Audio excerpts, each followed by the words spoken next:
A que cheira, papá? Cheirache raro. Pois se cadra tes razón, algo fede. Será mellor que lle preguntemos ao Tigre do Futuro. O Tigre do Futuro, o podcast de A que cheira, papá.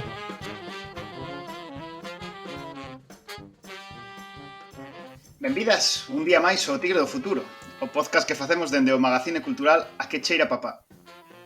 Como podcast afincado ás portas dun oráculo, recibimos a miúdo críticas dende sectores racionalistas en internet que nos acusan de medievalistas, de promover o pensamento máxico, de confiar as nosas decisións vitais ao arbitrio designio de un tigre vidente. A toda esta xente só podo contestar cun xurdio sí. Sí a todo. Tampouco que non esteamos afeitos no Tigre a ter que lidiar con críticos, traidores e, en xeral, elementos subversivos. Cando pasas tempo abondo por aquí, é habitual que algúns dos peregrinos perdan a convicción e intenten desanimar os demais, citando autores de ciencia ficción que non creen nos poderes adivinatorios dos felinos futuristas e outras changalladas polo estilo. De feito, xa non é a primeira vez que atopan disfrazado e infiltrado a un axente enviado desde algún outro oráculo famoso. Delfos, está sendo patético, déixanos en paz.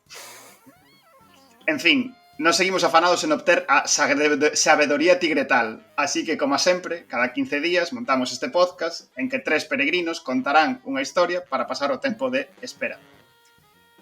Eu son Guillermo Rodicio, e para sacar historias ben orixinais, hoxe teño comigo as mellores compañeiras. Por unha banda, Violeta Pérez, correspondente internacional cheirer e evangelizadora do Tigre aos incrédulos habitantes da pérfida Albión. Que tal, Guille? Hola. Moi ben. Como vas? Estrenando esta segunda tempada. Emocionada da volta ao cole. Doutra está tamén Philip Webb, glorioso converso nacido na pérfida Albión e actualmente cursando un mestrado en crítica malandante e profetismo basal. Que tal, Philip? Todo ben, sí, gracias. Que profesional, Outro día entraches con mocos directamente e hoxe moito máis serio. Sí, efectivamente. E tamén está Silvia Rodríguez, que sabemos que non pode ser unha xente encuberto porque veu un pouco enganada e así de última hora. Completamente. De feito, hoxe estrénome nesta segunda tempada con moito medo de vosos tres e das vosas historias.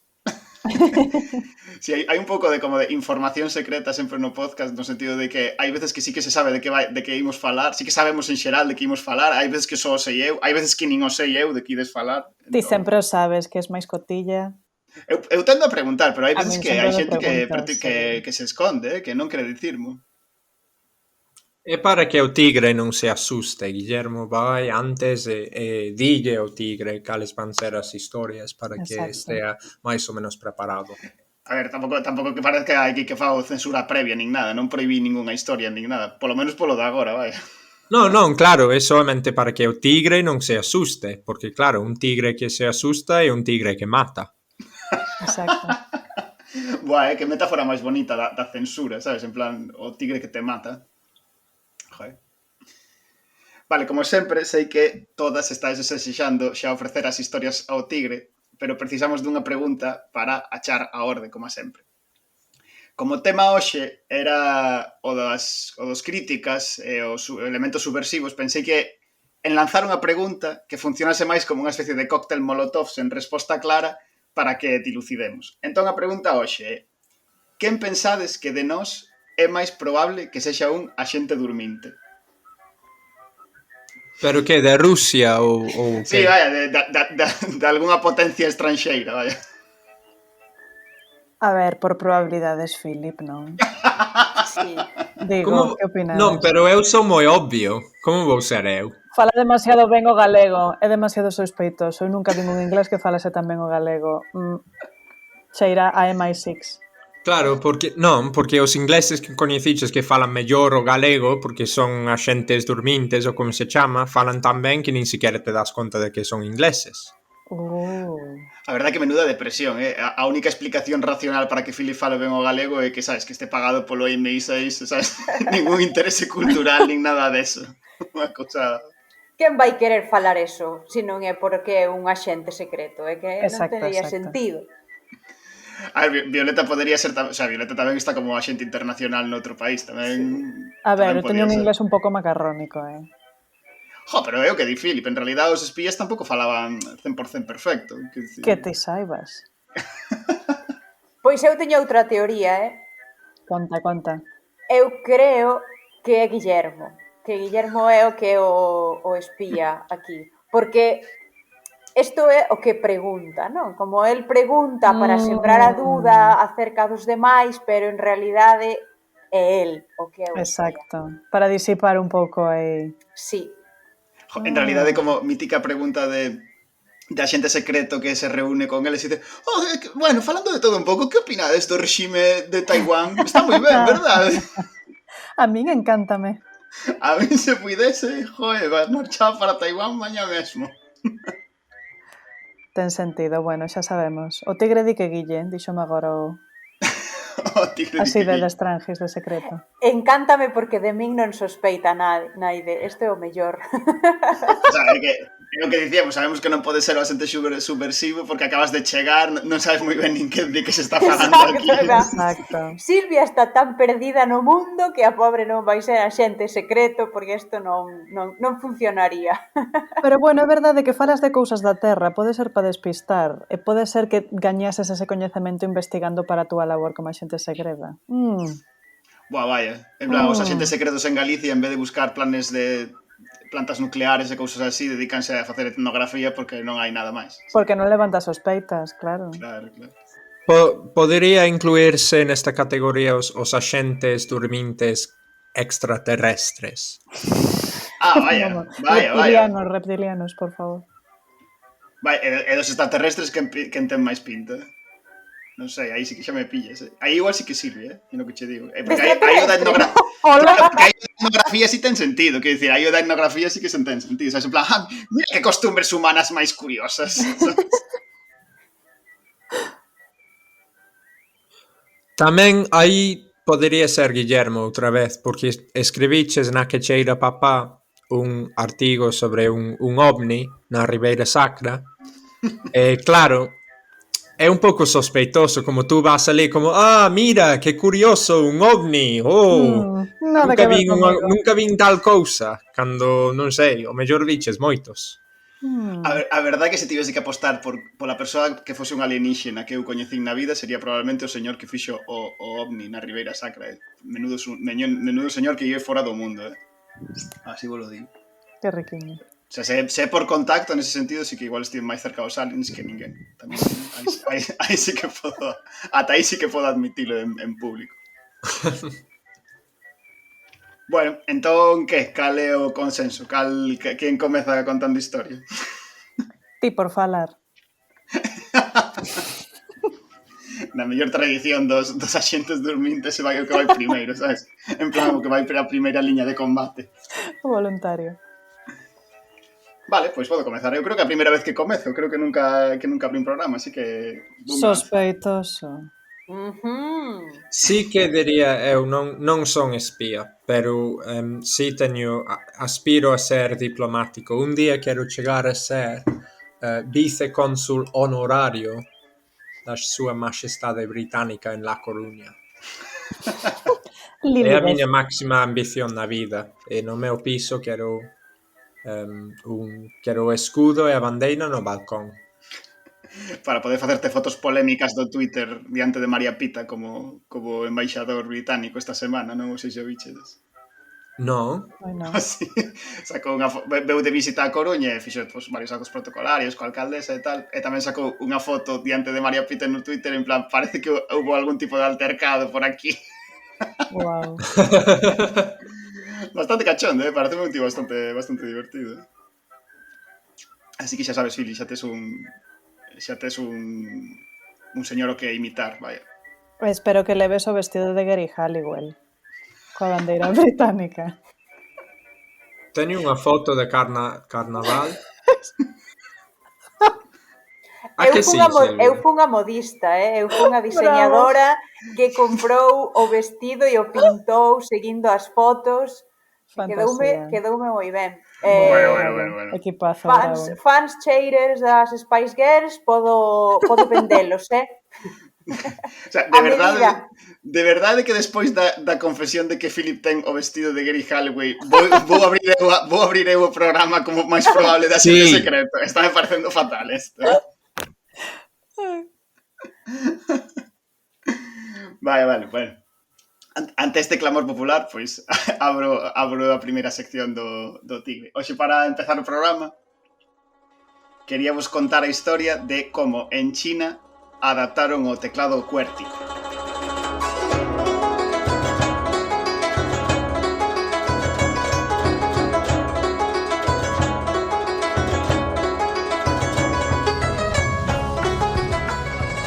Vale, sei que polo título ten pinta de que vai ser a típica sección de friki filólogo que ven contar as súas movidas e en parte, sí, non me vou esconder, pero en parte pido, por favor, un pouco de confianza que dentro da movida tamén hai como historia, política, socioloxía, un pouco así de todo, que creo que vai ser interesante.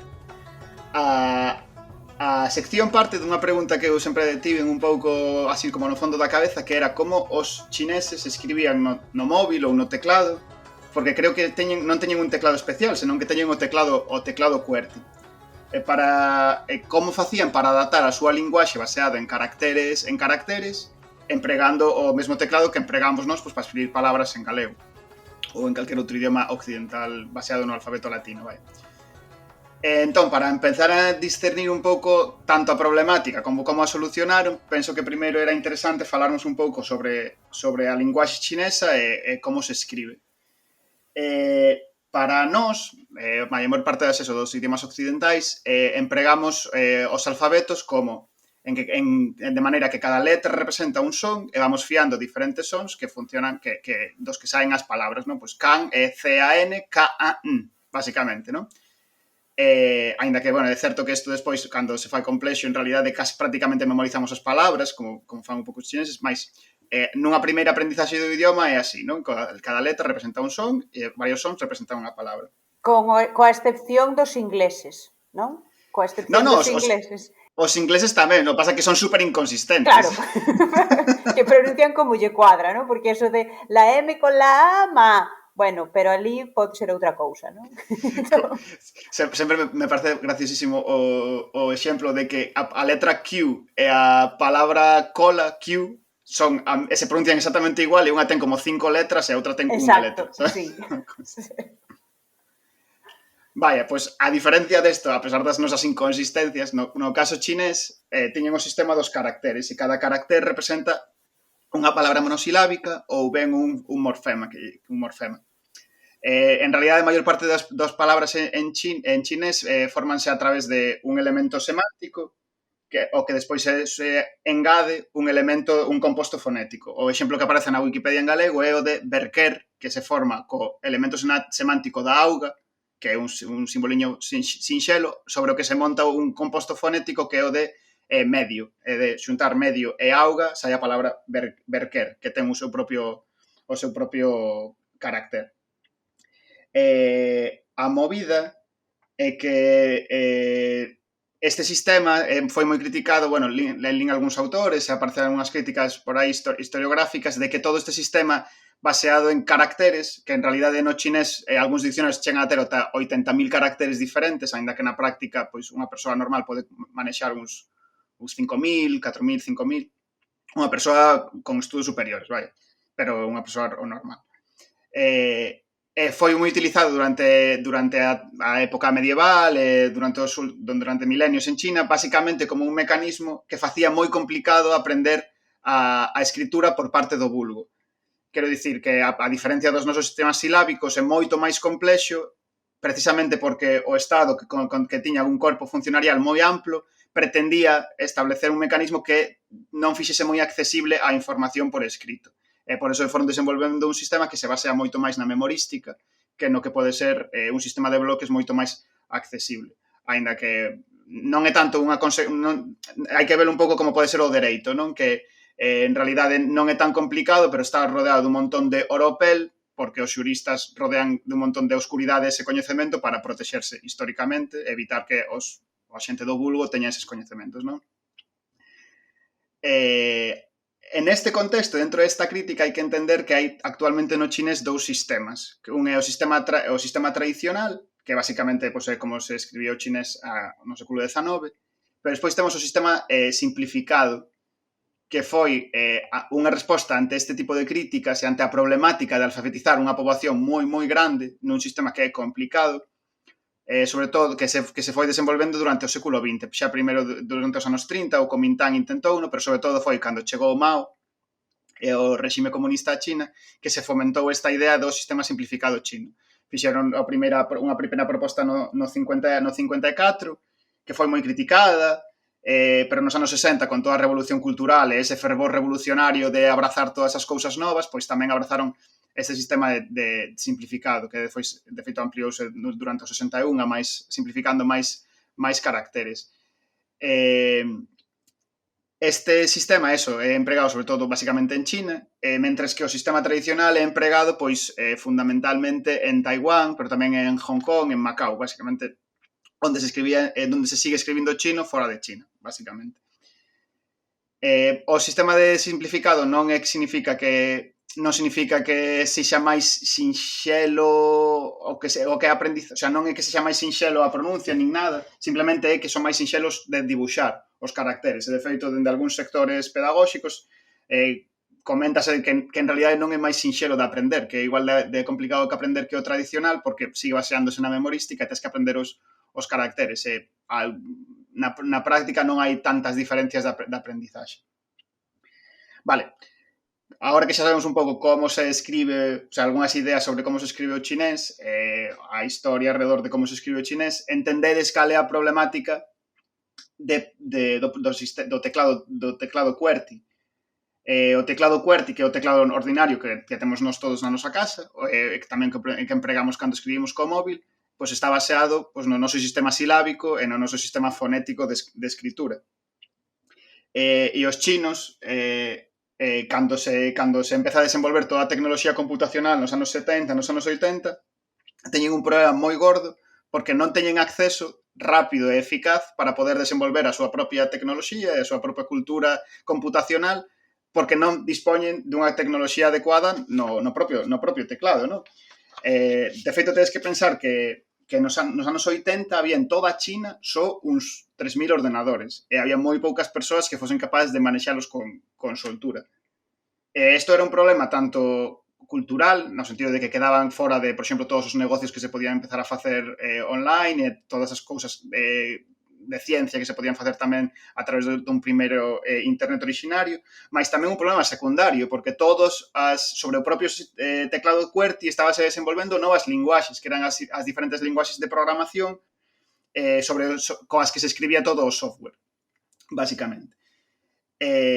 Entón, que teñan un problema tecnolóxico increíble, porque había unha barreira física de como funcionaba a súa linguaxe para poder acceder a toda a revolución informática que estaba acontecendo en Occidente e que dá a sociedade de información na que vivimos hoxe en día.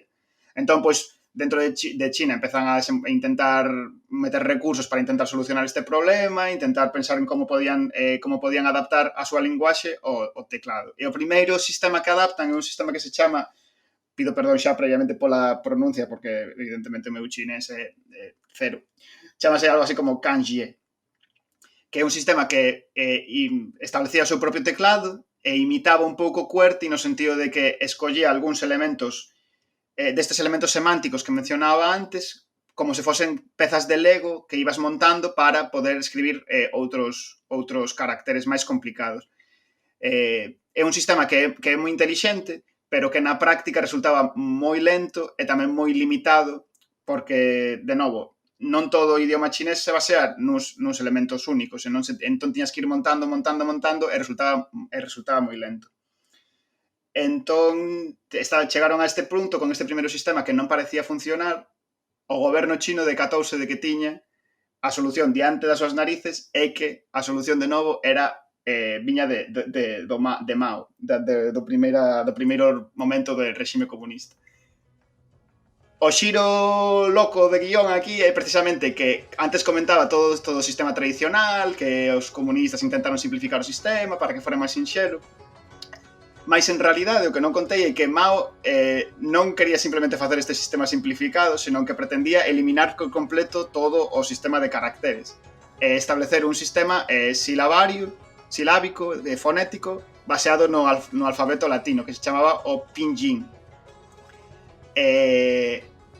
Basicamente o que quería era transformar o mecanismo de escritura en China a un mecanismo en alfabeto latino para facelo equiparable a todas as potencias occidentais dese momento. Eu ia preguntar aquí, sabes se o alfabeto chino é o único masivamente utilizado que non é fonético?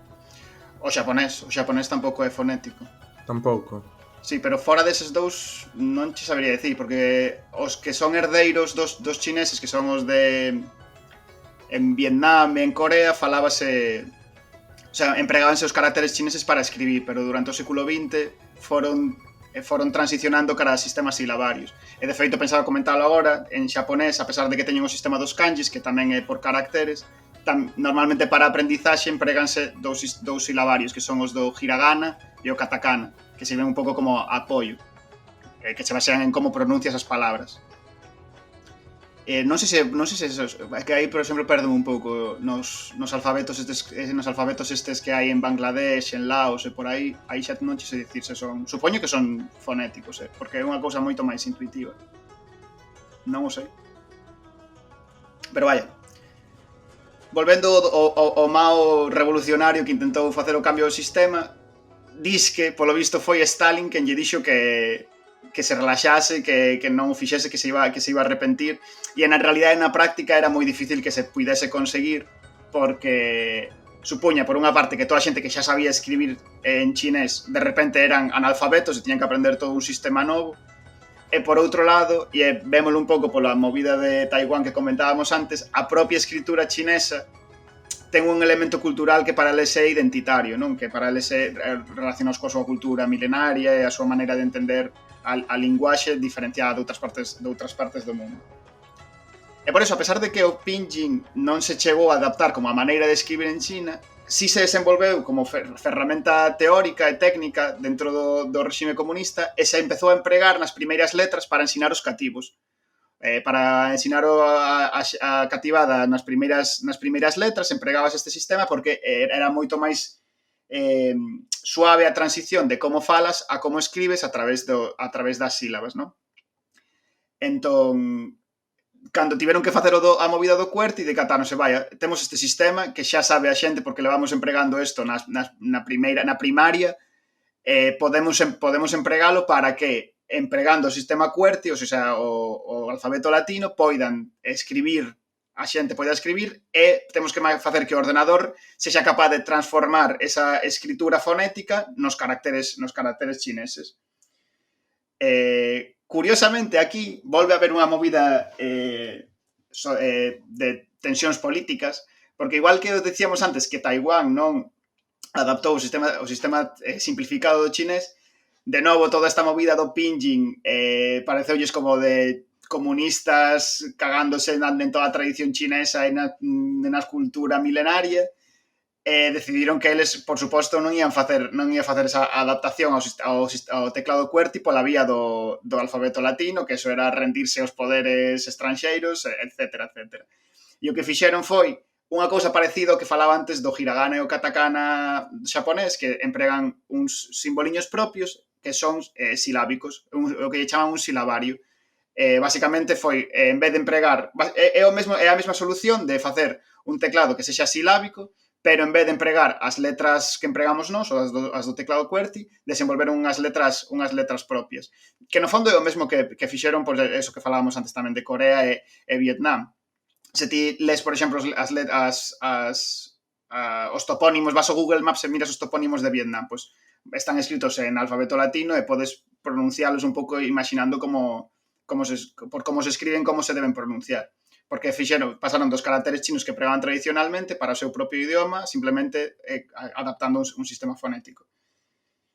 Entón, eso, a solución que atoparon os chineses foi a de adaptar, manter o sistema QWERTY, pero pasar a un sistema fonético. Isto é interesante porque esta primeira solución era válida, servíalles para escribir e podían ir escribindo, pero era moi lenta, porque pues, é un pouco unha especie de traducción, non? Ti tes que ir escribindo como son as palabras e o ordenador pode ir traducindo esa escritura. Entón, xa tiñan o primeiro como o marco teórico sobre o que facelo, pero necesitaban un avance tecnolóxico. E a solución foi o teclado predictivo. Ti, en vez de escribir as palabras completas, empezabas a escribilas, e igual que ti agora, cando escribes no móvil, empezas a escribir construct e o móvil proponche construcción, pois eles escribían ao principio da palabra e o teclado, xa seja o ordenador ou do móvil, proponlles varios caracteres entre os que son posibles. En ese sentido, escribir en chinés é máis parecido a unha especie de negociación entre ti e o ordenador e o móvil, onde ti propós un elemento semántico ou un principio fonético dunha palabra e o ordenador proponche varias posibilidades e ti vas escollendo. Sorprendentemente, este mecanismo resultou extremadamente eficiente. De feito, desenvolvendo pouco a pouco ese teclado predictivo como tecnoloxía, os chineses hoxe en día escriben moito máis rápido co teclado do QWERTY e no móvil do que escribimos nós, porque teñen tecnoloxías de autocompleción moitísimo máis avanzadas porque as necesitan dende a base para poder escribir. De feito, parece que se está evoluindo cada vez máis neste teclado predictivo no caso do chinés e cada vez a movidas máis tolas nas que non simplemente propós o principio da palabra, senón que o ordenador ou o móvil vaiche propoñendo as seguintes palabras desa mesma frase, como que che vai autocompletando o que pensa que podes querer escribir. Se pensamos, de feito, nas posibilidades teóricas da tecnoloxía desto, son xunto coa cantidad de datos que manexas como na túa identidade en internet, pode chegar ao absurdo de que o ordenador empeces a escribir e xa saiba como vai ser a totalidade da frase. A través desta tecnoloxía foron capaces de non solamente adaptar o teclado QWERTY, senón, como quen di, facerse os mestres do teclado QWERTY e facelo como se fose unha tecnoloxía prácticamente propia, a pesar de que está pensada completamente para outros idiomas. Para dar un xiro un pouco turbio, aínda que tampouco, o sea, a mí a historia o que me parece é un logro increíble da mestura entre a ciencia informática e a filoloxía, como quen di. Pero levado ao extremo, tendo en conta como funciona o réxime chinés hoxe en día, tamén ten unha parte un pouco que podemos pensar un pouco turbia, no sentido de que todo este desenvolvemento dunha tecnoloxía de predicción está controlada por unha sola empresa que é a que decide, como quen di, que cousas aparecen como propostas do móvil para que no móvil ou no ordenador para que sigas escribindo. Ostras. Entón, se ti, por exemplo, empezas a escribir algo así como como me gusta como recordo as propostas de Tiananmen, igual, mentras vas escribindo Tiananmen, o ordenador vaiche propoñendo en plan, Tiananmen é unha plaza moi bonita na que nunca pasou nada, sabes? Guau. Entón, aí está o problema, o problema de facer que o algoritmo, ata que punto o algoritmo moldea o teu pensamento e eso non pode chegar a ser un pouco perturbador. Que heavy. Pois mira, eu algunhas veces vin a turistas chinos escribindo no móvil e eu pensaba que era maxia, así que xa me ensinaches moitas cousas hoxe. Xa, é que he visto, é por eso, o sea, o que é a idea da sección vende que é unha movida que non comprendes mentras estás vendo. Claro. Porque Aparecen aí, non sabes de onde veñen.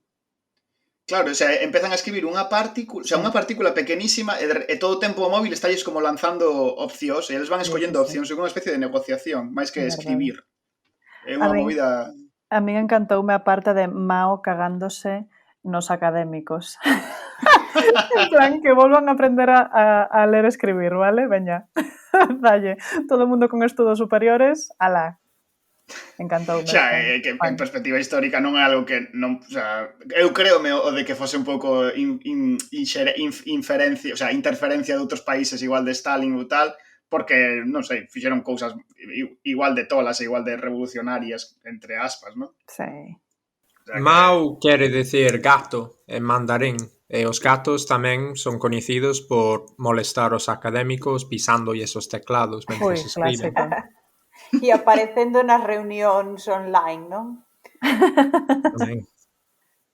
E tamén encantoume a parte que falabas de, bueno, un pouco do uso da escritura como unha ferramenta para escurecer o coñecemento e a cultura e protexela de outras culturas alleas, non? Eu estaba pensando nestes médicos, claro, eu sempre vou ao meu gremio, nestes médicos narcisistas que falan con tecnicismos que en realidade non consiguen comunicar nada, pero a xente os idolatra, non? É como, puá, que raro fala, debe de saber moitísimo. Entón é unha cousa que realmente, bueno, que serve para non comunicar realmente. Pasa un pouco en todas as profesións, eu creo, non? Total, Guillermo sí. mencionaba o mundo do dereito, pero pasa na medicina e eu creo que é un xeito que teñen todas as profesións de Os gremios, marcar a claro. diferencia co resto, non? É dicir, Sí. bueno, isto é Eu o sei que e ti non. sei, exacto, Sí. sí.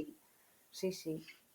Sí, o sea, recórdame un programa dun Valeiro Perfecto onde falábamos sobre a maxia e eu falaba entre a relación entre a maxia e o dereito como eso, como coñecementos escuros. Sobre todo, pareceme paradigmático o caso do dereito porque no fondo estás codificando cousas que a xente xa está facendo de por sí. Estás codificando relacións sociais Claro. dentro desa linguaxe oscura. Quer dicir, a compraventa, o sea, comprar unha cousa é algo que ocorre na sociedade civil, pero o dereito como que o envolve nun montón de tecnicismos e de modismos escuros para poder regulalo, non? E para que haxa xente que ten poder sobre esas relacións.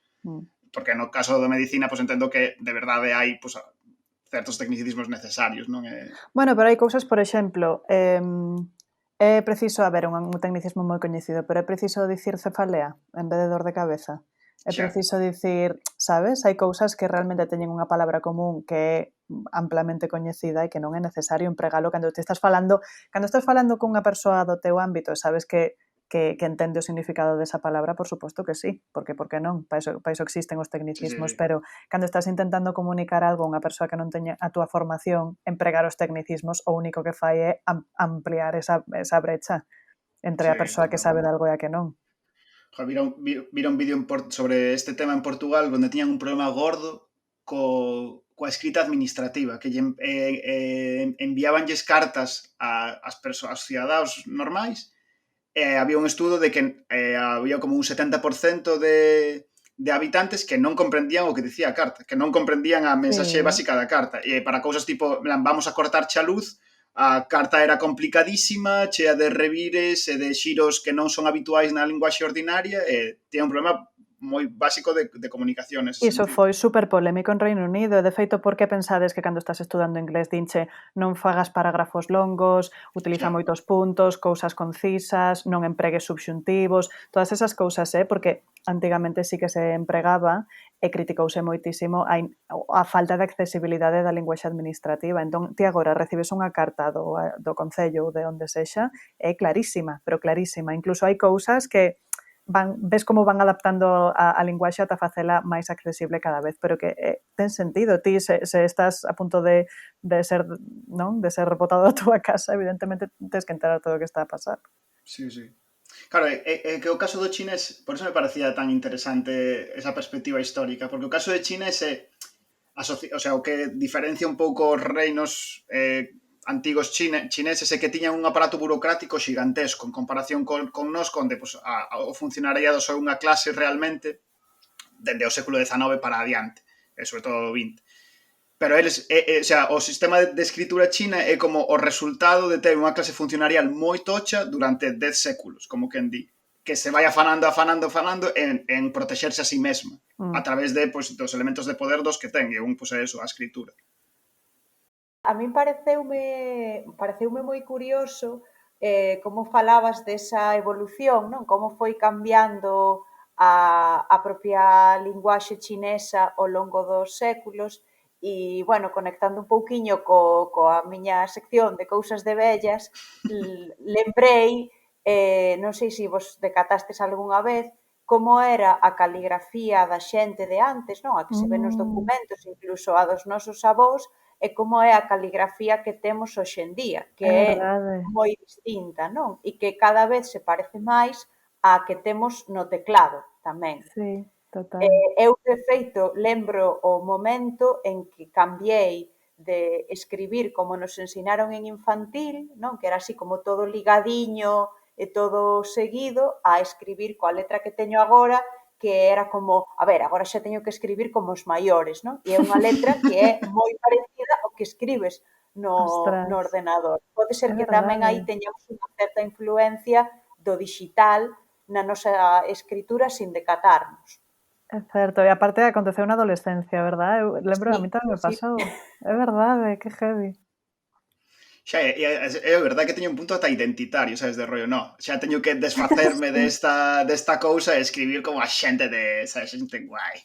Sí, Total. e a xente guai é como o ordenador. É curioso, non me decatara de que era como o ordenador ata que agora comentamos. E outra dúda que teño ten que ver coas máquinas de escribir. Porque todo o rato estamos falando deste teclado a raíz do ordenador, do mundo digital, pero non sei se atopaches algo, Guillermo, do que facían coas máquinas de escribir. A ver, tamén temos que pensar que a sociedade chinesa no primeiro cuarto e no primeiro metade do século XX non é como a que vemos hoxe en día, vivía, o sea, a resposta é que seguramente non empregaban máquinas de escribir. Claro, era o que pensei, seguramente se escribía, eran copias a man directamente. Eu creo que sí, porque estiven nun arquivo histórico de Relacións Exteriores, do Ministerio de Relacións Exteriores en Paraguai, e había cartas de diferentes diplomáticos ou xefes de Estado de distintos países ao presidente de Paraguai nos anos 30. Todos feitos con máquina de escribir, menos as cartas de Xapón e China, que estaban escritas a man en caracteres. Obviamente nas décadas posteriores non sabería decirvos, pero por lo menos nese momento, cando todos os demais sí que pasaron a máquinas de escribir, os chinos e os xaponeses non o fixeran. Claro, porque o problema técnico existía e en realidade só tiveron a necesidade de sobrepoñerse a él cando se viron que quedaban moi atrás no aspecto das novas tecnoloxías. Quer dicir, o tema das máquinas de escribir servían para ter unha escrita moito máis uniforme e ata certo punto máis rápida, non? Como que cansaba menos as maus. Pero en realidade o que levou os chineses e os xaponeses a establecer estes mecanismos para adaptar os seus teclados foi quedarse atrás no tema do software. Tecnolóxicamente, claro. Estou pensando se ten que ver tamén, o mellor é rizar o rizo, se ten que ver tamén co tema máis filosófico, contemplativo, cultural, non? De estes tipo de... Estou pensando nas novas terapias, unha vez máis traendo todo o meu terreo. As novas terapias que incorporan a meditación e o mindfulness e todas estas técnicas de frear, ser consciente do que estás facendo, que todas están completamente importadas do oeste de Asia en especial. E como o feito de escribir é unha cousa moitísimo máis material que che conecta máis co momento que nun teclado rápido e cun teclado predictivo, sabes? Ata que punto esa resistencia a pasar ten que ver tamén con algo cultural, non sei, o mellor é unha ida de olla completa. No, é interesante, porque ti percíbelo, non? O sea, polo menos eu percibo que non é igual escribir, para nós non é igual escribir no teclado que escribir a man, e en realidade para nós é moito máis semellante. O sea, para a xente de China ten que ser moitísimo máis tola a diferencia entre o escribir a man e escribir a máquina, dende o punto de vista conceptual, de como te sintes, de como expresas, non? É interesante iso. Sí. Non, é moi interesante, pode ser. Porque a parte do cerebro que utilizas para escribir a man non é a mesma que utilizas para escribir con un teclado. Claro. Entón pode ser que o proceso mental sexa distinto. E tamén a materialidade da escritura, non? De ter unha cousa na man, producir unha cousa material e física nun papel, e o feito de ter que facelo a certa velocidade porque chega un punto en que non das para máis, non? Entón, pois, obrígate a levar un ritmo e unha conexión co teu entorno que estar escribindo nunha pantalla digital non ten, claro. Pois nada, todos a escribir en libretas. Exacto, que viva o papel. Exacto. Kill de Amazonas. Eu prefiro escribir en tabletas de arxila como os mesopotámicos. Eso sí que é contemplativo, sempre nos Toma. gana este home. Facer rexistros de como foi a colleita en tabletas de A arxila. primeira escrita que temos de Mesopotamia é unha tableta que grava unha compravenda de terras. Bravo. Palito, palito cruzado. Gusanillo.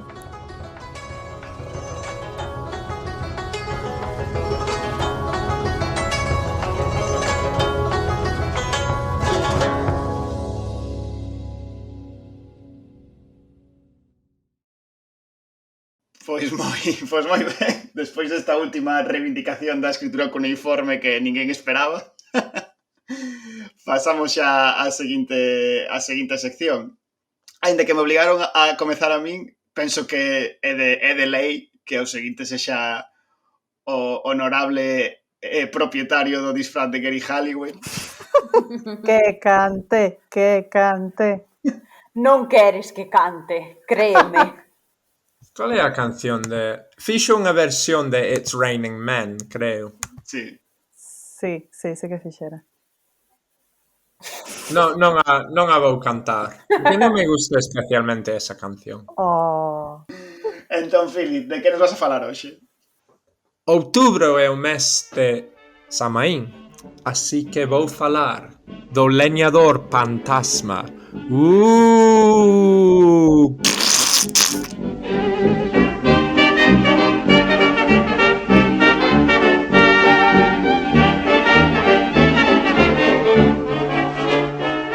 Así que vou falar do leñador fantasma. Perdón, non. Fantasma non, sinto. O leñador fantasma. Fantasma non é algo que o Castelao aprobaría. E agora nos explicas que ten que ver o leñador con Samaín e todo iso.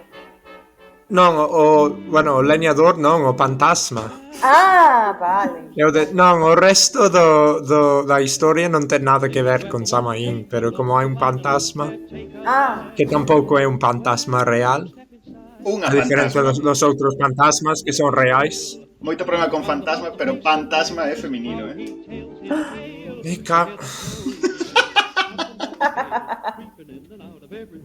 Putos galegos, por que cambiades o xénero das palabras? En inglés non ten xénero. Pero si é o leñador... O leñador fantasma, pero se é a fantasma do leñador. Así, sí. No, é o leñador fantasma. Eso está ben.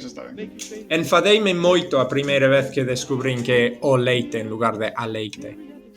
Enfadacheste. Sí. Pareceume fatal.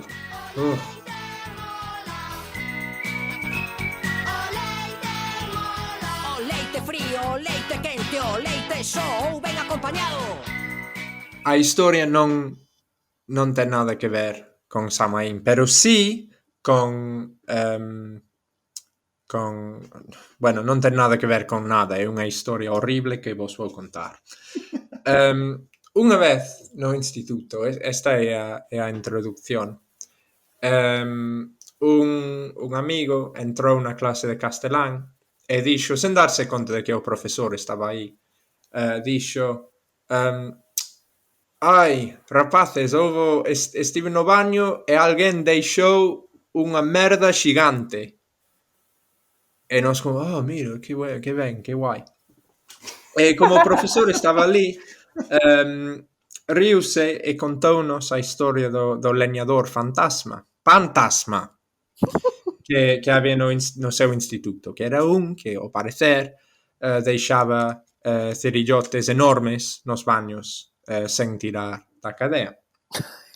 E fixonos moita gracia o nome do leñador fantasma e nada. Pero unha semana despois eu fun ao baño no instituto e había ali un par de rapaces que estaban ríndose. E dixen, que está pasando? E dixeron, mira aí no cubículo. Mirei dentro e dixen, wow. E fun onde o meu amigo Chris, e dixen a Chris, hai unha merda enorme no baño que tes que ver. E dixo, non, estou ocupado. Non, Chris, non entendes. Tes que verlo. Efectivamente foi un zurullo que, sen exagerar, tiña as dimensións da parte superior do meu brazo. E que estes outros nenos que xa estaban ali intentaran xa desfacerse Ai, Dios. dela. Non, tirando da cadeia non funcionaba. Vale. E eu ensinei Xa se puña no peor, sí. esta maravilla da natureza a Cres. Dende logo fomos buscar os nosos amigos, os rapaces que xa estaban ali foron buscar os nosos amigos, e o rumor corría polo instituto deste... Bueno, rapidamente empezamos a chamalo o leñador fantasma, a persoa que ninguén sabe quen foi, que deixou esta cousa. Eu imagino que sería como os primeiros anos do Camiño de Santiago, cando corría o rumor do descubrimento, a noticia do descubrimento da tumba de Santiago Maior en Galicia. E empezaron a chegar os primeiros peregrinos. As rapazas accedían ao baño dos varóns para velo, incluso. E creo que por ese motivo o claustro de profesores decidiu que había que prohibir a continuación da peregrinación. E a profesora de francés estacionouse fora do baño e ameazaba con abrirlle un expediente a calquera alumno que intentase entrar. E creo que chamaron ao concierxe, que probablemente cun pau finalmente desfixo o monumento, e aí terminou iso. E seguimos falando do leñador fantasma hoxe en día. Pero canto tempo? O sea, isto foi todo o mesmo día, entendo, non? Sí, como durou entre o descubrimento da tumba até a guardia da profesora de francés para impedir que entrásemos, supoño que pasaría media hora, ou sí. Pero esa tarde o noso profesor de castelán sí que nos dixo, pois, así que xa vedes, vos tamén tedes un leñador fantasma aquí. Era o profesor fijo. Seguro. Non, porque era o baño de alumnos, non era o baño de profesores. É que pode entrar a cagar ali, quen llo impide. Bueno, pode ser, pero nos gustaba pensar que era un neno de primeiro da ESO, porque sería moi gracioso. Eu sospeito do teu amigo Chris, Ai, pobre. que non quería velo. Non, a súa reacción foi xenuína. Pero seguimos falando deste tema, e de feito eu, obviamente, esta historia en si mesma non é suficiente para un podcast, claro. Como que non? Non soñaría con tal cousa. O que pasa é que o termo Phantom Logger, leñador fantasma, interesoume. Justo esta semana estaba pensando, pois mira, será un termo que inventou o noso profe ou será así un termo máis difundido? Así que eu busquei no Google e a resposta é un pouco así, un pouco ambiguo. O certo é que hai outras persoas que utilizan esta expresión, leñador fantasma. Pero non moitas. Non hai moitos resultados no Google. Pero sí que atopei un brillante, maravilloso fío nun foro en internet. Para dar un pouco de contexto, mentres que os ex-militares en España teñen grupos de WhatsApp en que falan sobre como queren destruir as institucións democráticas, os ex-militares en Inglaterra teñen unha páxina que se chama o Servizo Militar de Rumores, the Army Rumors Service, abreviado a arrse.com. Culo.com. Parece saído dunha novela de Terry Pratchett, sinceramente. Culo.com, claro.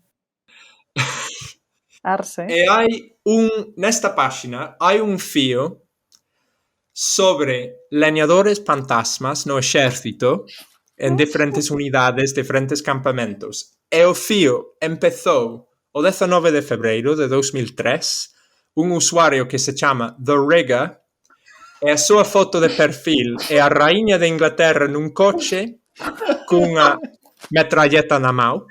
Bravo. Excelente. E o fío non terminou até abril de 2012. E había moito que falar. Joder, unha década de leñadores. Ai, por favor, bravo. Obviamente non vos podo ler todas as entradas porque son moitísimas, pero sí que vexo que no exército hai unha cultura bastante viva de leñadores fantasmas. O The Rigger, o primeiro usuario, vou ir traducindo así, non está preparado, non sei se estará ben traducido, pero di... foi só sería coincidencia ou en todas as unidades nas que eu servín cada reximento tiña un leñador fantasma? Eu lembro en particular unha merda arredor do ano 87 que era tan gorda que foi necesario desfacela cunha serra para que pudese desaparecer polo váter. Por favor. E logo o segundo usuario di eu creo que son algo estándar en moitos reximentos. O que non sei se é tan común é o ladrón de merda que iría cunha pá detrás dun home que estaba cagando, deixaría a pá debaixo del e, despois de que o home caga, leva a pá e o home ponse de pé, dá a volta e non entende como algo que lle doeu tanto desapareceu ou que era invisible. E que estas son cousas rarísimas que están dicindo. Pero que? O ladrón de merda que vai detrás de ti para Unha pala. roubar. Bravo. Fan. Home, é unha estrella de Samaín tamén, esa, a do señor que vai detrás de ti a roubar xa merda. Cunha pala. Había outro que me gusta. Vale, esta é a cuarta entrada, gustoume moito. Di, o peor leñador fantasma era o que o facía xusto antes dunha inspección. Cando os baños estaban totalmente limpos e 2 minutos antes da inspección pasaba o leñador. As palabras sinto, pero iso non estaba ali hai 2 minutos, non axudaban.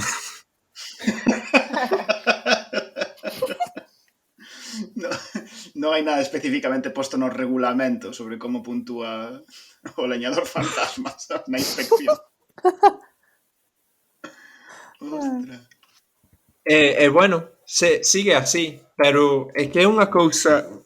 Teño un amigo dun amigo que está no exército e teño que preguntarlle porque a verdade é que este fío dá a sensación de que no exército existe unha cultura pero moi chunga de cagar nas botas dos teus amigos ou como broma, como cagar na túa man e deixar merda como no pestillo da porta da súa habitación e están dicindo como, sí, eu lembro isto nos 70 que eu facíamos, ai, que risas.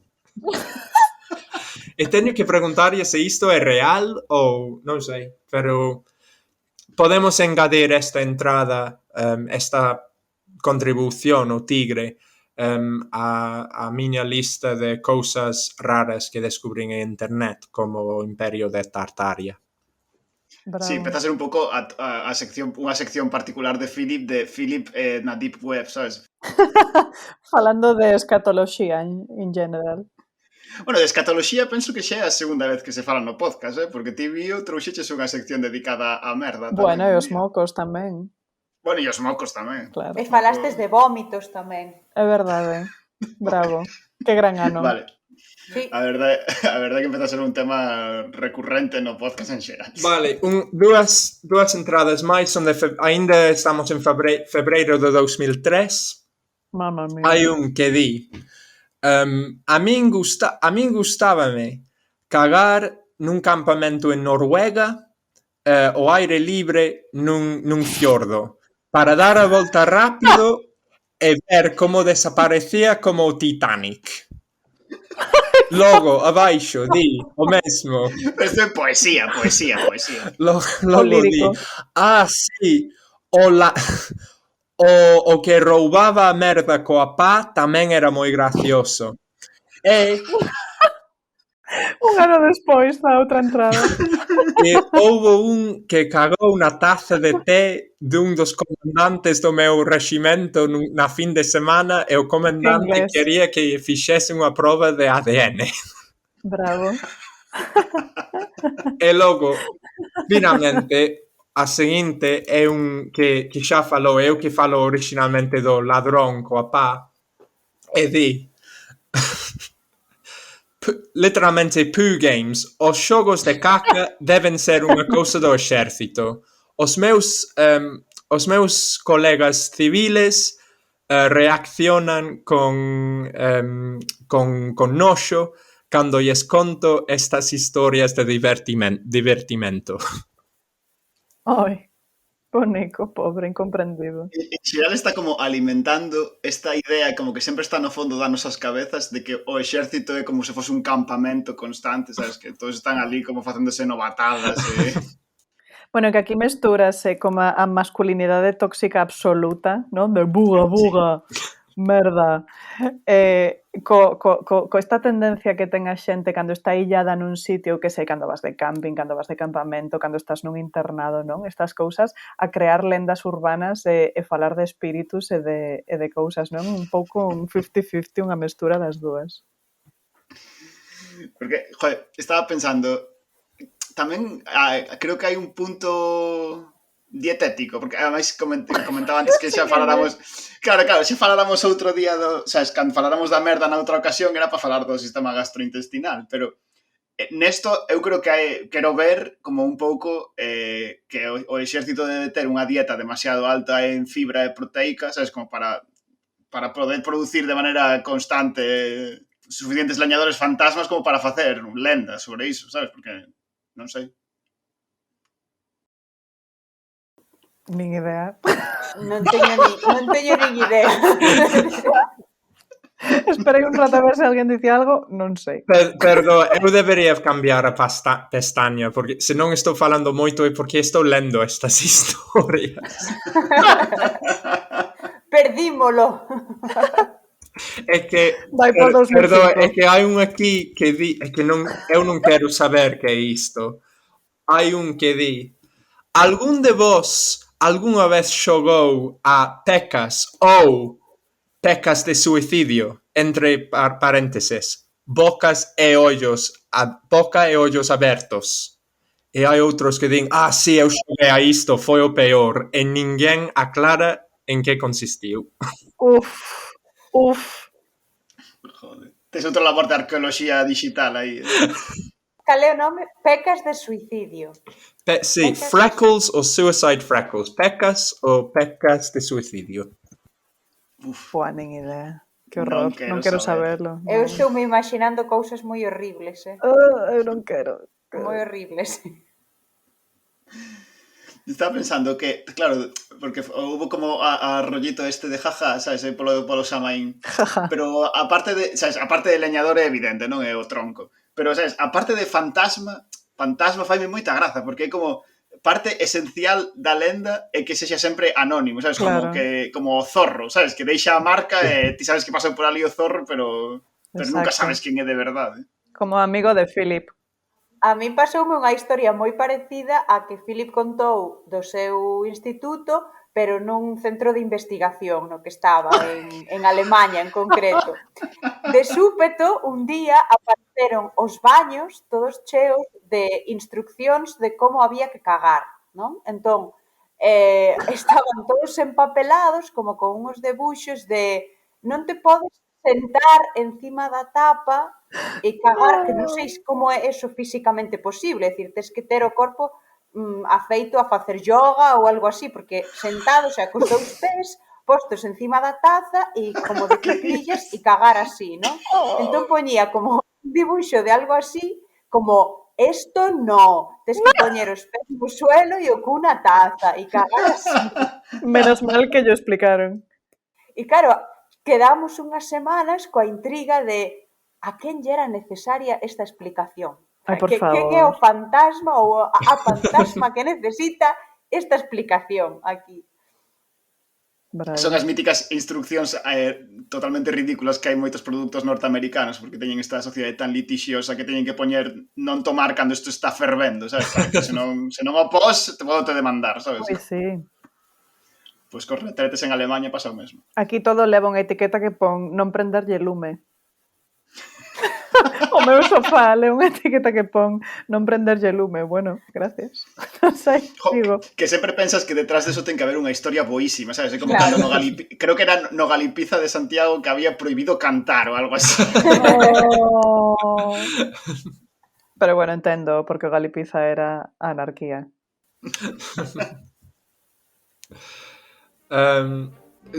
Supone que para pechar esta sección puedo citar a un usuario. Seguimos en febrero de 2003, non pasamos do primeiro mes, Pero hai como Violeta mencionou que isto pode relacionarse coa masculinidade tóxica. Hai un aquí que si di estas cousas creo que xa non pasan tanto agora. Probablemente porque haxa máis mulleres no exército. E logo di probablemente sexa unha cousa boa. Supoño. Gústame moito o supoño, como esta idea de pero boto de menos eses xogos de caca. Botos de menos.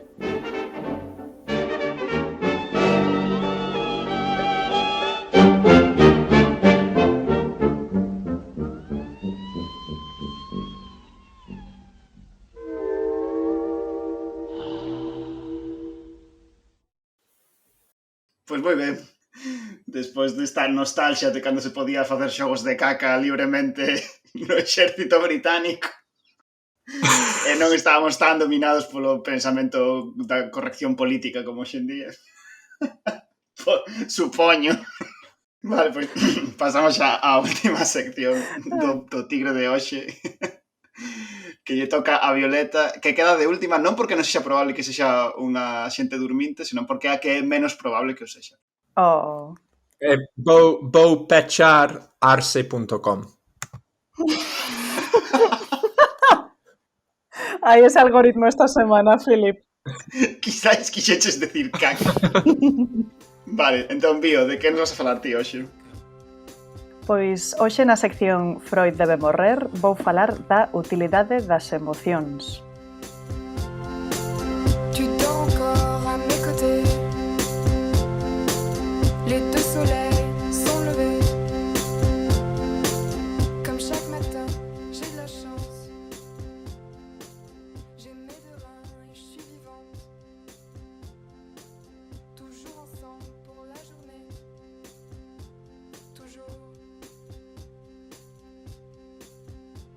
Toujours. Toi, mon survivant. Une nouvelle ère a commencé. Dans ton corps, puce électronique. Eu vou falar deste tema dende un punto de vista evolutivo. Evidentemente, pois, do que vou falar é teórico e hipotético, igual que a teoría da evolución darwiniana en xeral. Pero creo que é bastante interesante. Entón, as persoas que se dedican á teoría da evolución teñen a hipótese de que a resposta das emocións ten unha utilidade concreta. Entón, que ocorría? Que esa conexión de corpo e mente que produce unha emoción, é dicir, ti tes unha reacción no corpo, unha reacción instantánea resultante na túa mente, era unha maneira rápida de asegurar a nosa seguridade e, polo tanto, a nosa supervivencia. Pero tamén de asegurar que as nosas necesidades estaban cubertas por outras persoas e tamén recibir nos mesmas unha información moi relevante acerca do que nos acontecía no corpo en cada momento. En resumo, que é moita parrafada para explicar algo bastante sinxelo. As emocións eran unha maneira, ou son todavía, unha maneira programada, rápida, de comunicar e conectar tanto cos demais como cos nosos corpos e con nos mesmas. Sería como un atallo, non? Como un acceso rápido a este tipo de información.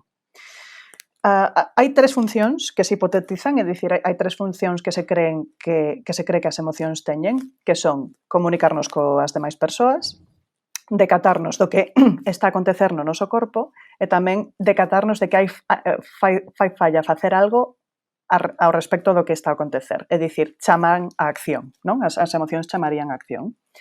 E o feito de que estas emocións sexan instintivas e rápidas tamén evidentemente serviría un propósito evolutivo. Serviría, ti non te vas a poñer a pensar que hai un oso ao teu lado e ti dis, bueno, pode ser que este animal sexa perigoso, que podería facer nese momento?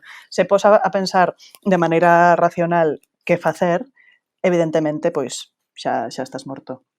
Entón, é moi efectivo escoitar ese ruido detrás de ti e botar a correr porque tes medo, non? Entón, pois, tamén as emocións chamaban a acción. E funcionarían para que vos fagades unha idea dunha maneira semellante á dor, dunha ferida. Cal crees vos que sería a utilidade da dor? Claro, decatarte de que hai algún problema. Creo que había un capítulo de House, perdón polo pequeno excerto, onde o problema era que había unha persoa que non sentía dor.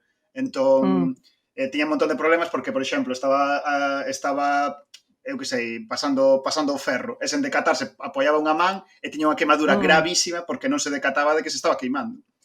Claro. Entón, pois, é exactamente por iso. Ti prestas atención, tes dor, prestas atención, ves que algo non vai ben e fas algo ao respecto, que o punto que dicía antes. Ti limpas a ferida, tápala, cúrala, etc. E desta maneira, pois, pasaríamos de pensar nas emocións como algo do que queremos desfacernos a, digamos que enmarcalas como algo que é útil e que debe continuar estando aí polo noso ben, para darnos información acerca de nós, pero tamén do noso entorno. Entón, que ocorre? Poderíamos pensar que as emocións intensas non deberían ser tratadas? O meu traballo non tería sentido. Non? Estás deprimido para salvarte dos osos. Exacto. Non, todo o contrario. Eu o que penso e o que moitas persoas defenden é que esas emocións intensas, volvendo á analoxía da dor física, sería o que permita a esa persoa consultar con nós para reflexionar acerca de que vai mal e que está a subxacer a esas emocións. E entón, traballar por cambiar esa cousa que está subxacendo. Enlaza un pouco isto co programa, se vos lembrades, no que falábamos da paciente identificada ou o paciente identificado, que é dicir, a sintomatoloxía de saúde mental sería nesta maneira de marcar os síntomas a parte visible dun sistema disfuncional. E pode ser tanto a escala social, que é o que falábamos naquel programa, como tamén a nivel individual. Hai algo que vai mal, ti estás triste, é unha cousa desmesurada durante un tempo moi prolongado, imos ver que pasa, non? E facer algo ao respecto. Entón, parecevos que pasemos a mencionar algunhas emocións e a súa utilidade así, en plan exercicio práctico. A ver, que opinades? Por exemplo, o medo ou, pa o caso, pois mira, a ansiedade, que ven sendo a mesma resposta. De que pensades que está alertando? De situacións nas que ti percibes perigo, non? Ti percibes o perigo e a reacción do corpo é fuxir. Exacto. Entón, hai un perigo, escapa. Hai unha descarga adrenérxica brutal, é dicir, ti tes a adrenalina que para que nos entendamos que che sae polas orellas, e entón actívase todo, a túa respiración aumenta, tes taquicardia para bombear máis sangue que chegue máis aos músculos, todas estas cousas para que ti podas correr de maneira rápida e efectiva. O tema é cando ti tes medo e non hai ningunha ameaza, non? Entón é unha cousa completamente disfuncional. A tristeza, que é unha emoción así bastante coñazo. Por que pensades que existe a tristeza de maneira... Bueno, cal é a hipótese? Unha vez máis, todo o que estou a falar son teorías que fai a xente que se dedica a isto. De que pensades que nos serve a tristeza? Máis difícil esta. Sí, é como moito máis filosófico, non? De que nos sirve a tristeza. Sí. E non é nada instintiva nin intuitiva. Eu non adiviñei cando estaba facendo a miña residencia. Quizáis como, Nin idea. como compensación, como contraste, para percibir cando estás alegre. Non sei, penso. Porque penso que era, por exemplo, pensando agora, era a mensaxe que se daba na peli esta de Inside Out, a de Pixar. Daba esa sensación de que, o sea, te intentaba transmitir a sensación de que a tristeza era necesaria, porque era como unha... as túas emocións positivas son unha gama que non percibirías se non houvese emocións negativas. Mas non sei se a teoría evolucionista... Claro, podería ser unha hipótese. O que din é que, claro, ti estás pensando en cal é a acción resultante. Sí, claro. Entón, ti cando estás triste, a acción resultante é baixar o ritmo e illarte. É un pouco o que che ven de primeiras. Entón, o que hipotetizan as teóricas e os teóricos é que houve unha pérdida, ti estás procesando unha perda, e necesitas baixar o ritmo e illarte para procesalo e curar. Entón, que ocorre? É o clásico da xente que non se dá tempo a si mesma para procesar unha perda, para estar triste, en plan, non, imos a ir de festa, aquí non pasou nada, bla, bla, bla, sí, eu distráiome, todo vai ben.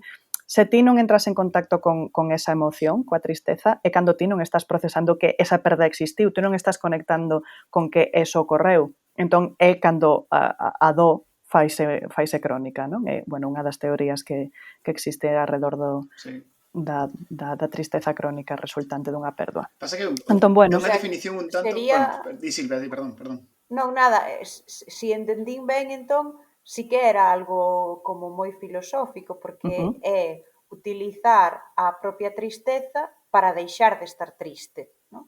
Si é algo que entendín. Exacto, totalmente. É un resumen moi bo, Silvia. De feito, do que estou falando é de entrar en contacto co feito de que ti perdiches algo. Non ten por que ser unha persoa, Xa. Pode ser unha expectativa. Ti suspendes un exame e poste triste, porque evidentemente ti tiñas unha expectativa que tes que deixar marchar. Esa é a perda, nese caso. Entón, ti se non entras en contacto co feito de que iso ocorreu, non vas procesar que tes que deixar ir iso, non? E para iso, pois o teu corpo di, vale, íllate, reflexiona, entra en contacto con esta realidade ata que estea normalizada no teu mundo, na túa psique, e despois continuamos. Que ias dicir, Guille? Non, estaba pensando que me parecía un pouco autorrecurrente a definición, porque era como... Non ven a explicar, entón a pregunta sería por que sentimos do ou por que sentimos loito, non? Porque, o sea, que a tristeza sexa un mecanismo para solucionar o loito é aceptable, pero porque a pregunta aí sería por que sentimos a emoción do loito. Claro, para conectar cun evento e xerar un antes e un despois na túa narrativa vital. Despois, a alegría, pois mira, xa vos la digo porque é bastante faciliña esta. Hai algo que está a producir satisfacción, que tamén é unha necesidade básica do ser humano, e anima a seguir facendo o que estás facendo. Que pasa? Que cando que estás facendo pois é unha drogadura, pois igual non é tan adaptativo. Pero bueno, que esa sería como as emocións básicas. Hai moitas máis, está a culpa, están outras que lin, pero estas son así como as máis básicas. Despois, unha moi interesante que tamén enlaza co que dixemos no último podcast, porque é un tema moi transversal, é o que me gustou deste tema, que conecta con moitas cousas que xa mencionamos e con outras que poden xurdir para outros capítulos. A ira, non sei se vos lembrades que no último capítulo falamos da ira femenina. Ben, pois aquí ven a miña parte favorita do capítulo de hoy. De que vale a ira, pensades? Ostras.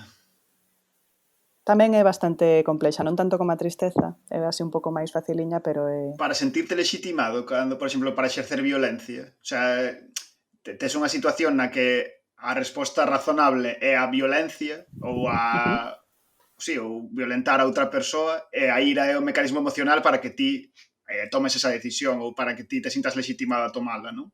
É a reacción, claro, defensa porque hai un ataque, pero que é o que desencadea esa emoción? Ti, evidentemente, ti podes xustificar calquera acción desencadeada por unha emoción pola emoción en sí, pero cal é a situación credes que desencadea a ira en primeira? Pois en lugar de fuxir dun perigo ou un problema, decides pelearte contra o problema ou o perigo. Vale, achegaste. Como unha versión do medo dada a volta, non? Sí, claro, sería unha reacción oposta ao medo, é a loita, non? O freeze or fight sería o fight. Que ias dicir, Silvia? Eu creo que é alonxar de ti algo que non queres, Ujú. digamos, que é como a túa reacción para alonxar de ti algo que non queres e é o teu xeito de loitar contra iso, a Moi ira. ben. Pois é unha cousa moi... Bueno, aí mitade o que dixo Philip, mitade o que dixo Silvia e o que din os teóricos. Que vaya, unha vez máis, non quere dicir que teña razón, é a hipótese máis aceptada. A ira alerta de que hai, atención, porque isto é bastante flipante, unha inxustiza ou alguén aproveitándose de nós. Entón, cal é a reacción resultante? Precisas poñer un límite, como dicía Silvia, afastar iso de ti ou protexerte. Entón, de maneira moi interesante, isto é o que está a pasar coa ira femenina, non? Que ocorre? Que a mofa da ira femenina é outra arma perpetuadora do status quo patriarcal, da opresión, da inxustiza, de aproveitarse de... Porque despois hai unha cousa moi interesante, non sei se sodes conscientes disto, non sei se dicilo porque arruina moitas cousas da nosa vida, pero mira, ti queres... Arruínanos a vida, sí, por Arruínanos, favor. sí, por favor, destrózanos. Se ti queres facer unha campaña de saúde pública e queres que alguén deixe de facer algo, o máis efectivo é o noxo ou a mofa. Son moito mellores que a prohibición. Sí, Por exemplo, pensade na campaña das imaxes nos paquetes de tabaco. sí. Sí. Que son imaxes vomitivas, non é en plan non fumes, malo, caca, non.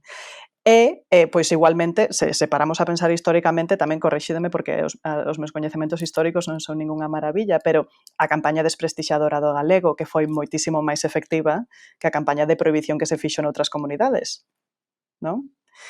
Que, bueno, o galego é de tal, o galego é de cual, o mesmo que dicir, a ira, bueno, pobrecita, un pouco de mofa, de risa, de, bueno, es unha histérica, es unha tola, non? O desprestixio máis que o contraataque ou que a prohibición. Entón, pareceme bastante interesante pensar na ira feminina, na visión social da ira feminina e digamos, na utilidade, que non me saía, na utilidade que pode ter en perpetuar o status quo. Que opinades? Joder, é que pareceme tan problemático no emprego da definición o termo inxustiza, porque o termo inxustiza está tan marcado tanto en da perspectiva filosófica como en da perspectiva xurídica, quero dicir, a inxustiza é extremadamente subxectiva e podela percibir por razóns moi variadas. E, ademais, plantea o problema de que a injusticia foi exercida todas as veces que non se produciu ira, tamén se produciu injustiza. Non sei se me explico. Quer dicir, a clave do da ira, eu creo que é cando hai un clic na cabeza e onde te percibes xa legitimado, o sea, como que se chegou a tal punto onde estás legitimado como para responder. No sentido de xa non teño nada que perder ou isto xa é totalmente inaceptable. Non. Aí non estou de acordo, porque unha cousa é sentir ira e outra cousa é actuar, facer a acción resultante desa ira. É dicir, a legitimación é o que a ti te permite expresar esa ira. A represión da ira é o que ti faz cando decataste de que tes esa ira, esa emoción que non podes controlar, pero ti non actúas esa ira. Esa é a situación da muller. A situación da muller é internalizar a ira e entón aparecen os problemas psicosomáticos, aparece a dor crónica, aparecen este tipo de cousas médicas, a inflamación resultante da ira, que tamén pode levar a moita patoloxía crónica, estás hipotetizando, todas este tipo de cousas. É distinto o sentimento que a acción. Eu creo que no caso da muller a acción está moi reprimida. E despois, bueno, a ira sai por un lado ou sai polo outro, non? Boa, sí, totalmente. Claro, que o sentimento de sentir ira é algo moito máis automático que esa resposta a que se refire Guillermo, que é como, eu sinto ira, pero a hora de expresala teño que esperar a estar legitimada para poder expresar esa ira. Pero o sentimento de ira é algo que ven como consecuencia desa injustiza e xa está, e sinto ira e punto, non o podo reprimir. Exacto, pensade nas agresións, no que falábamos tamén no último capítulo da porcentaxe de delitos por agresión que existen e no tipo de delitos que fan os homes en xeral. Unha vez máis, son xeralizacións que non levan a ningún sitio, pero son estadísticas e os que fan os homes. A impulsividade e a a actuación da violencia, a actuación da ira, perdón, é moitísimo menos femenina estadísticamente. Eu cando dou un golpe o meu dedo de pé contra a esquina da cama, insulto a cama como se fose un ser Exacto. humano. E acabas de explicarme por qué, porque nun momento o meu cerebro como crea un mundo paralelo en que a cama é un ser vivo e acaba de facerme unha injustiza. Totalmente. E ainda por riba estás legitimado como home socializado home para expresar esa ira. Toma ya. Sí, ou todas estas terapias, bueno, non sei se pseudoterapias onde se invita a xente a destruir cousas como unha maneira de canalizar a ira, sabes, como personalizar sobre un obxecto ou a ira que sinte ante unha determinada situación ou cara a outra persoa, non? Exacto. Hai unha situación que está producindo unha injustiza que ti non podes resolver polo que sexa, porque non queres perder o teu traballo, porque, eu que sei, mil cousas. Non queres ir ao cárcere. E entón canalizas contra unha cousa simbólica, bueno, como representando o que che gustaría facer na túa vida, claro. Que guai. Pero é interesante porque, mira, a máis de cato dentro do que foi a miña propia argumentación que estaba errada, hai certa tendencia a considerar a ira como o evento de resposta e, por exemplo, separar o que pode ser a vinganza da ira, non?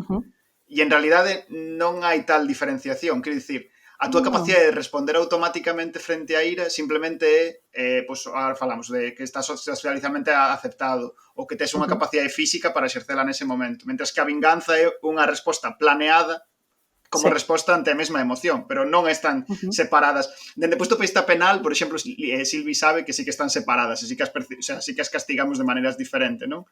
Pero dende o punto de vista de resposta emocional é o mesmo. Claro, no? Por suposto. É como un axuste de contas. Sí. Un axuste de contas instantáneo ou de aquí a moito tempo. Sí, total. É a mesma emoción. Entón, a nivel legal, que diferenza habería? Dicídenolo aos mortais. Non me fagades traballar a estas horas, por favor. No, o sea, non é complicado, quer dicir, está máis penada a vinganza porque enténdese que hai un elemento psicolóxico de planificación posterior que non está tan atado á emoción. Vaya, que casualidade. Aquí, volvendo un pouco ao tema da ira e conectando un pouco así co mundo penal, eu estaba pensando antes nun cambio que houbo nunha cousa moi curiosa, non? Os típicos casos, típicos tristemente, non? Do home que se atopa a súa muller ou que pensa que a súa muller está con outro e que ante este estímulo, que para el en ese momento era unha injustiza, actúa movido pola ira, non? E pois mata a súa parella. E aquí houve un cambio moi interesante, porque ata non fai moito os tribunais consideraban que esa ira servía como xustificación para cometer o delito, non? E en cambio, obviamente e afortunadamente, isto foi cambiando e agora xa os tribunais non se centran na ira, senón na injustiza que trae causa, non? E entón din, bueno, pero é que estea con outro cando xa non estaba contigo ou incluso cando estaba contigo non é unha injustiza que lexitime esa ira, non? Sí, rollo, que ti non seas capaz de manexar a ira é o teu puto problema, sabes? Non... Exacto, o sea, bueno, e vedes que aquí me volvo a confundir eu tamén, porque non é a túa ira, é o que ti fagas coa túa ira. Exacto. A túa ira podela ter. Bueno, controlar a túa ira refírese a controlar as... Exacto, o sea, a túa ira e o teu enfado porque a túa parella ou a persoa que queres que xa non é a túa parella está con outro, pois moi ben, podela sentir, pero o que ti fagas con esa ira non pode ser matar a esa persoa. E dadevos conta que isto é unha cousa que temos tan automatizada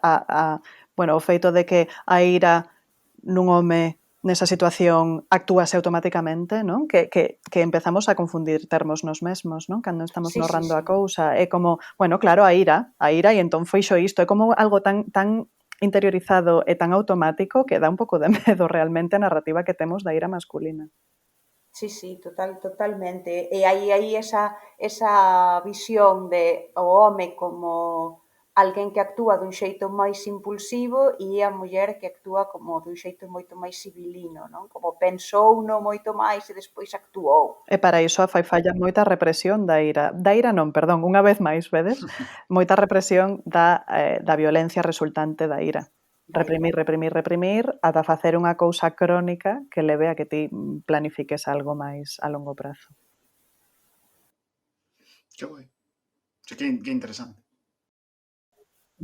Bueno, síntome mal por cambiar o tema, pero para falar de outra emoción, quería saber se liches nalgúna parte para que serve a nostalgia ou a morriña. Pois das que están identificadas, a nostalgia entraría dentro da tristeza. É dicir, ti tes nostalgia de algo que perdiches. Entón serviría para procesar esa perda. As que están identificadas, por se vos interesa saber, a tristeza, o medo ou a ansiedade, que xa dixen que, bueno, xa falamos que son semellantes, a ira, a vergoña, a culpa, o amor e a alegría.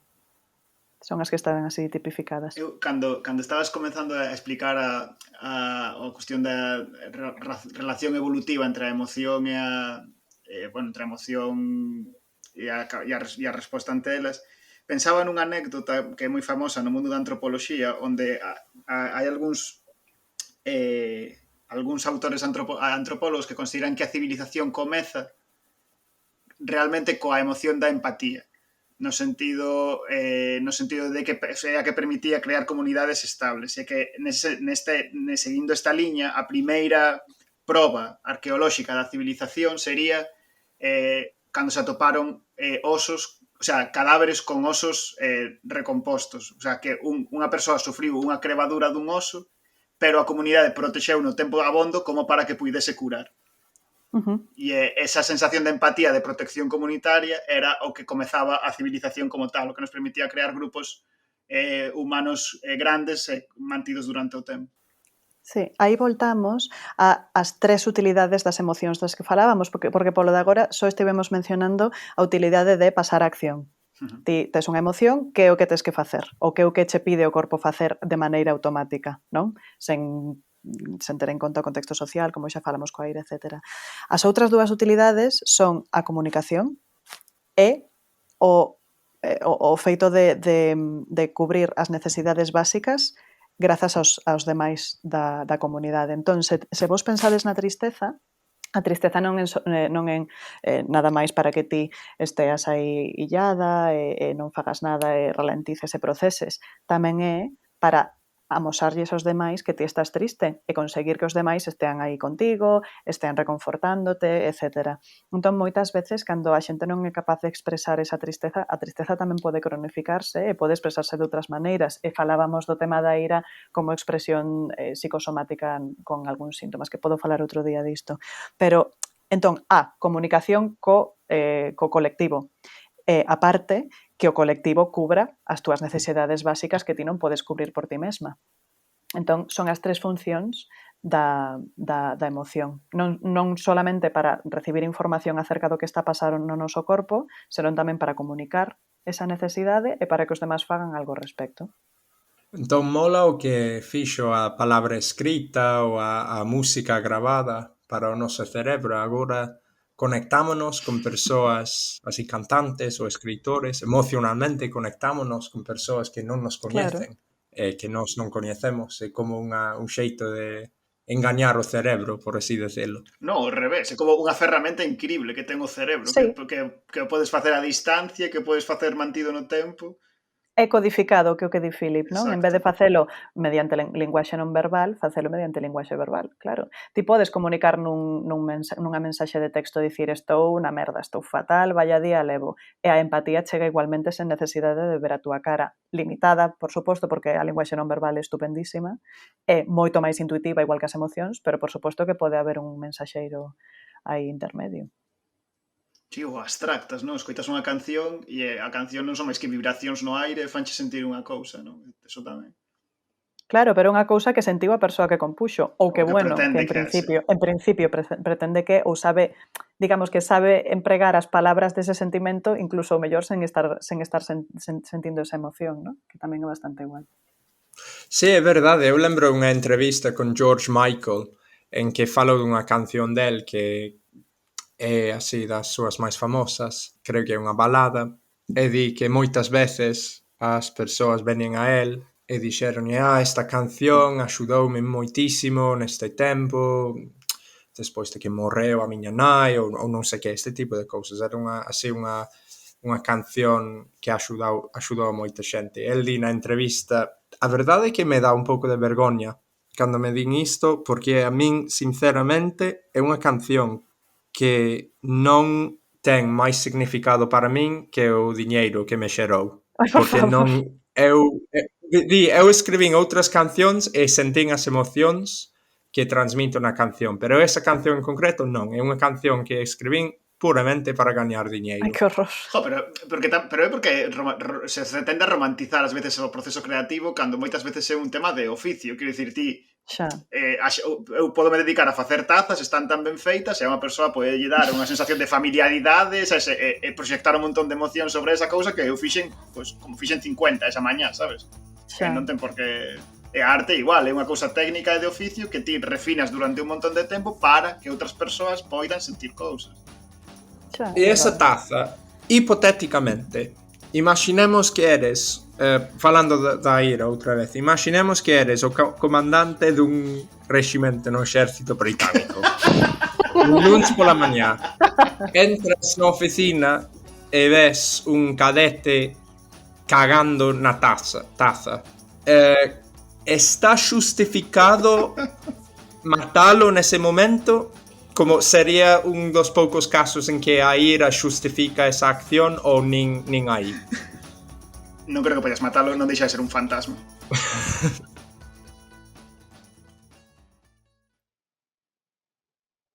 Pois moi ben. Despois desta sección, que penso que foi moi bonita, esta sección sobre as emocións, foi moi interesante. Menos o final. Menos o final, porque alguén tiña que romper toda a maxia sempre.